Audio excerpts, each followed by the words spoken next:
Welcome to the second session of our podcast where we discuss unveiling AI from inspiration to implementation. In today's session, we'll be delving more into smart cities and how AI can be optimized for different processes in smart cities. So we've discussed the transformative power of AI in the previous session. Now let's explore how this technology is being used to create smarter cities. So what role, sir, do you see AI playing in the development of intelligent urban environments? Okay, thanks for this question. So, see, as we discussed in the earlier session, artificial intelligence is all about automation. Correct. Okay, we are quite closer towards making the systems sustainable. Correct. Okay, so if we consider the systems such as traffic control. Okay, so we discussed a little on this in the earlier session, but then what is important is to have the minimum waiting time per vehicle per intersection.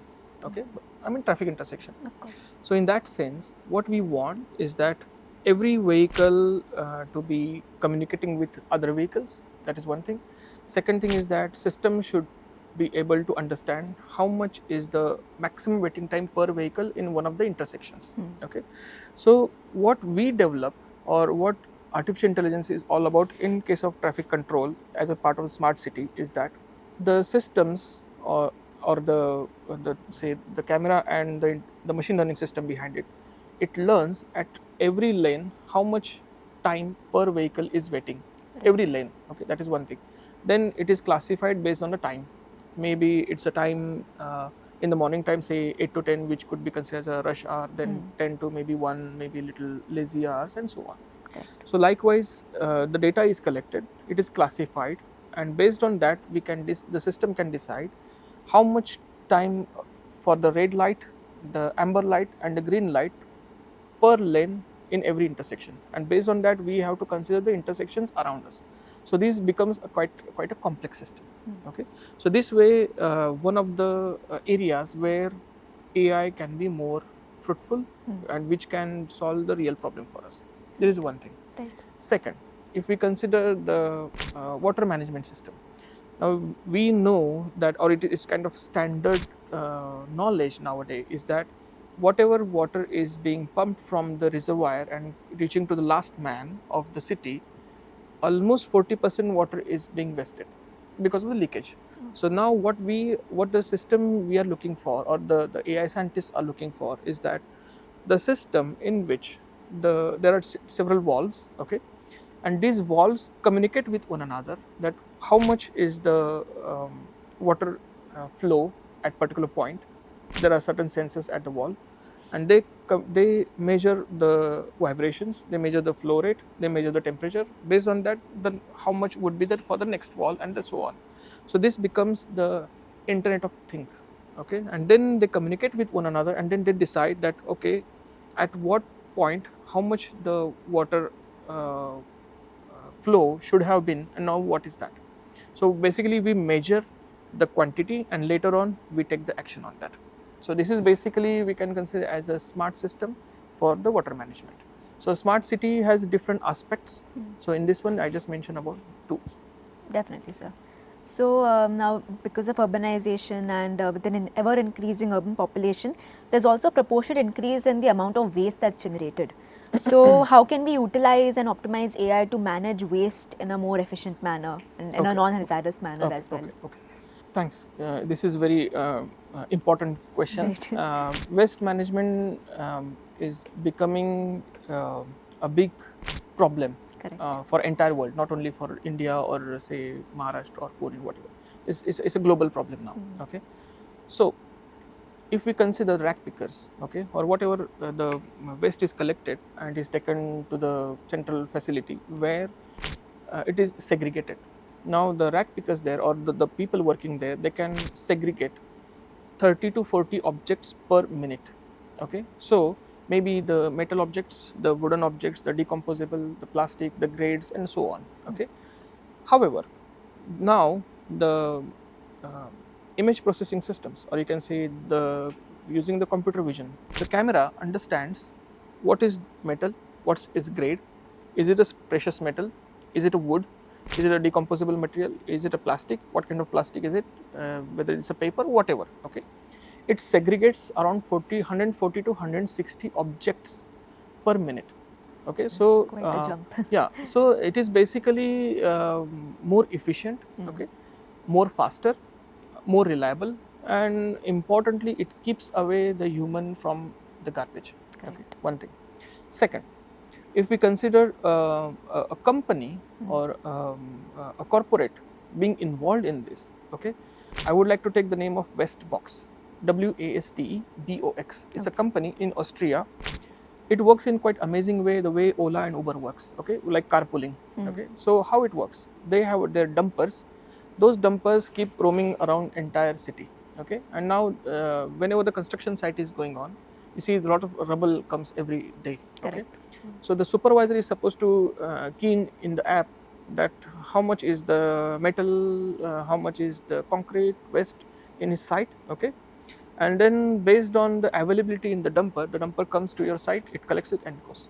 Okay. So we don't have to actually make the site keep dirty for entire day or entire month, but then within few hours the site can be cleared. So that is Westbox is one of the companies. Okay. Another thing, one more company is BinE. BinE. So that company that generally operates on the railway stations as well as on the airports, okay, where we dump the garbage into the dustbins. It classifies itself and it understands it's plastic. It brings it classifies and put into another bin. So by end of the day, it just informs the supervisor that okay, this is the this bin is filled, this is not filled, and then they clear it. So this way it is being, that's what you mentioned, automation. Correct. Yeah. So we are going towards one step towards complete automation using AI. Yeah. Definitely, that's quite great. As you had mentioned about different types of waste in even in construction especially. So what about the more dangerous forms of waste that like construction waste has been mentioned, or even radioactive waste, or sometimes even e-waste. So can AI be optimized to manage and dispose of it more? Yeah, thanks. Thanks for this nice question. This connects me to my research project that we have done. Okay. If you remember, there was a earthquake in Japan in 2011. Okay, where because of the earthquake, the Fukushima power plant was destroyed. Okay, from inside. It was not because of the tsunami, but because of the earthquake. Okay. Correct. So the Japanese government had to deploy the humanoid robots, which were remotely operated. They have to go inside the alien territory or the inside the establishment, see what is the enormity of the damage. Okay, is there anyone alive, and so on. As it was completely radioactive area. Okay, you can say polluted. Correct. Okay, where human cannot go. But then what we developed, my research group, and I was heading that project. So what we developed is that we come up with small bots which can be as small as our palm. Okay, we deployed them in the alien territory. Okay, they go inside, they collect the information, they see, they record the video, they record the audio, and then once they are done with their work, they inform one another, and then they hold each other's hand and they come out and give the data outside. Okay, so this is the way we have applied AI for the area where there is of course there is a lot of e-waste, radioactive waste maybe, and very dangerous for human to even go closer towards it. Correct. So but the robots can go. Correct. Okay, I worked upon the small bots, okay, which are roving on the ground, but then there is now a need where we can actually come up with not only the bots but then drones as well. So those drones can take the shooting in a very real time, and they are quite faster as compared to and more robust as compared to the roving bots. Yeah. Definitely, sir.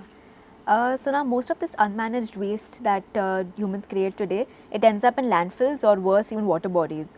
So can we think, so can you tell us about some ways that AI can improve water management systems as well, or managing these precious resources of water bodies that we have today?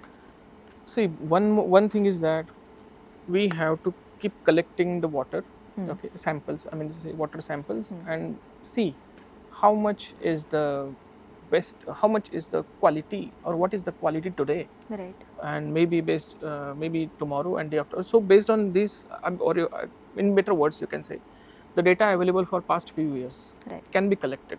Correct. Machine algorithm can be employed and see that, okay, in next few years or next few months, what could be the quality, whether that would be deteriorated, if that is one thing. Second, what are the major pollutants are increasing in the water body, okay, and then the major reason can be found out. Correct. So this is the way I believe that AI can be employed for the water reservoir quality. Okay, I haven't worked on this area so far, but then I believe that as you asked me this question, I think this is now a question for me to work on. Definitely, there's always more scope. Alright, so that brings us to the end of the second session as well.